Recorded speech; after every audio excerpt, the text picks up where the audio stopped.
11 મેના રોજ વંથલી પોલીસ સ્ટેશનના રવની ગામે પિતા અને પુત્રની ફાયરિંગ કરીને જે હત્યા કરેલી, એમાં કુલ 7 આરોપી વિરુદ્ધ મર્ડર સાથે આર્મ્સ એક્ટ અને રાયોટિંગનો ગુનો વંથલી પોલીસ સ્ટેશનમાં 11 તારીખે દાખલ કરેલો. વંથલી પીએસઆઈ શ્રી, કેશોદ એસડીપીઓ શ્રી અને એમની તમામ ટીમ ખૂબ સારી મહેનત કરેલી. આ તપાસ ખૂબ ગંભીર હોય, ડબલ મર્ડરનો બનાવ હોય, ફાયરિંગ સાથે હોય. તાત્કાલિક આ તપાસ છે એ ક્રાઇમ બ્રાન્ચ પીઆઈ શ્રી પટેલને સોંપવામાં આવેલી. ત્યારબાદ સ્થાનિક પોલીસ સ્ટેશનની ટીમ અને સાથે સાથે ક્રાઇમ બ્રાન્ચની ટીમને આરોપી ખૂબ ઝડપી પકડાય એ માટેની તજવીજ હાથ ધરેલી. અલગ અલગ ટીમો સ્થાનિક અને જિલ્લા બહાર અને રાજ્ય બહાર આરોપીઓની શોધખોળ કરવા માટે અલગ અલગ ટેકનિકલ સર્વેલન્સથી માંડી અને અન્ય એ આરોપીને પકડવા માટેની તમામ યુક્તિ પ્રવૃત્તિઓ હાથ ધરેલી. ત્યારબાદ એક માહિતી મળતા કે કેટલાક આરોપીઓ અહીંથી ભાગી અને ઇન્દોર બાજુ ગયા છે અથવા તો એમનેથી આઉટ સ્ટેટમાં ગયા છે. એ ટીમ ક્રાઇમ બ્રાન્ચના પીએસઆઈ શ્રી ઝાલા અને એમની ટીમ છે એમની પાછળ પીછો કરેલી.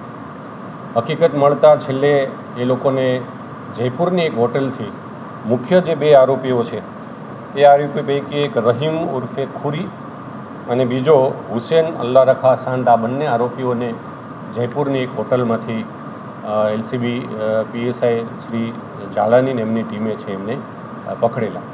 ત્યારબાદ આ આરોપીઓને વધુ સઘન પૂછપરછ કરી બાકીના અન્ય આરોપીઓ ક્યાં ક્યાં સંતાયા હોઈ શકે, ક્યાં ગયા હોય, એ બાબતે એમને શું વાત થયેલી છે, આ બાબતની ખાસ તપાસ કરતા અન્ય જે બાકીના 5 આરોપીઓ છે એ પણ પકડી અને ગઈકાલ રાત્રે એમને અટક કરેલા છે.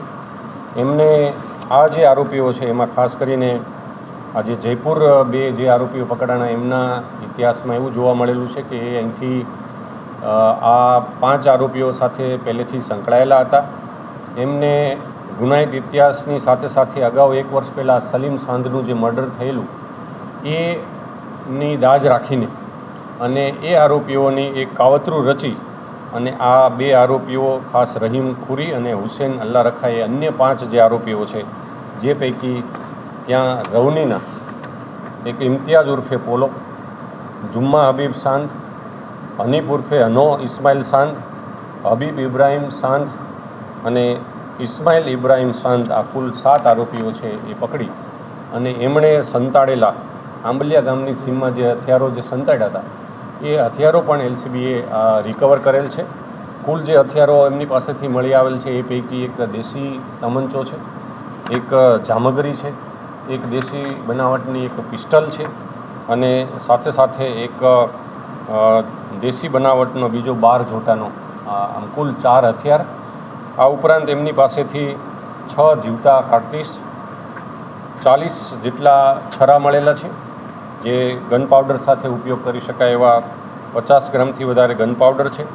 મોબાઈલ એમની સાથે એમણે જે ડોંગલ એ ખરીદેલું, કારણ કે આ આરોપી 2 જે આરોપીઓ છે એમને સમગ્ર કાવતરું અહીંથી રચી અને એ બંને જઈ અને પોલીસની પકડથી દૂર રહે એ માટે એક ડોંગલ પણ લીધેલું અને એ ડોંગલના મારફતે એ ઇન્ટરનેટ કોલથી અહીંના લોકોની ગતિવિધિ જાણી શકે અને સંપર્ક કરી શકે એ માટે જે ખરીદેલું. આ તમામ સહિત એ જે કિયા ગાડીમાં અહીંથી આ બનાવના આ કાવતરું રચીને જે ગયેલા એ કિયા ગાડી સહિતનો કુલ 15,90,000થી વધારેનો મુદ્દામાલ છે એ પોલીસે કબજે કરેલ છે. હાલ આ 7 આરોપીઓ છે એમને અટક કરી અને એમની પાસેથી આ હથિયારો કબજે કર્યા પછી આગળની નામદાર કોર્ટની કાર્યવાહી હાથ ધરવામાં આવશે.